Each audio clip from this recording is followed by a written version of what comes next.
These are Tom Brady's quarterback ratings in every game so far this season. Anything over 100 is good. Notice the opener against the Saints was his worst performance of the season until Sunday night.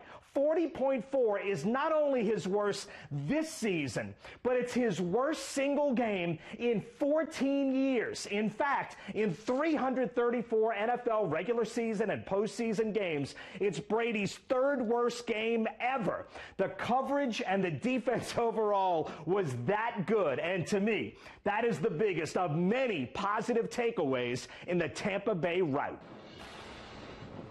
Yeah, hey, look, we're in an area called Frenier, sort of north of Laplace, south of Manchac. This area is an area that has some of the most tragic hurricane history, really, of any spot in America. 105 years ago, hurricane of 1915 was a strong Category 3, did a ton of damage in New Orleans, but when it came through here on the western edge of Lake Pontchartrain, there were three towns, Frenier, which was right about where I am now, Napton, and Rudock. Those three towns were effectively wiped off the face of the earth forever. Those towns are now gone, do not exist anymore. Now, obviously, today we're going to be avoiding the big hit from Hurricane Delta, but the Saints are 7-point favorites Sunday on the road in Philadelphia, and with 4 games to go, the Las Vegas odds have the Saints the clear favorite to win the NFC, but the only way to guarantee home field advantage is to win out. I'm Doug Mouton. Welcome to our Eye on the Black and Gold special. Over the next 30 minutes, Ricardo, Andrew, and I will get you ready for Sunday. Our Saints analyst, Nick Underhill, will join us to help break it down, but let's start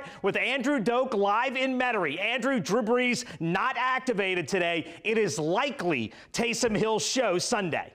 You know, Ed Orgeron has said all season, it's not about me, but for a lot of the state of Louisiana, it is largely about Orgeron. In his final pregame press conference, Ed Orgeron talked a lot about his Cajun heritage. His grandparents spoke Cajun French, and to thousands of people in Louisiana, Orgeron's Louisiana heritage, the fact that he's Louisiana through and through, does matter. And both Ed and his mom have become Louisiana heroes. Is that your neighbors? Nope, I don't have no idea. You are the star. If you venture outside Coco Orgeron's home in LaRose with her, be ready. Cars will stop. Everybody wants to chat. I joked with her, she's the queen of Lafourche Parish.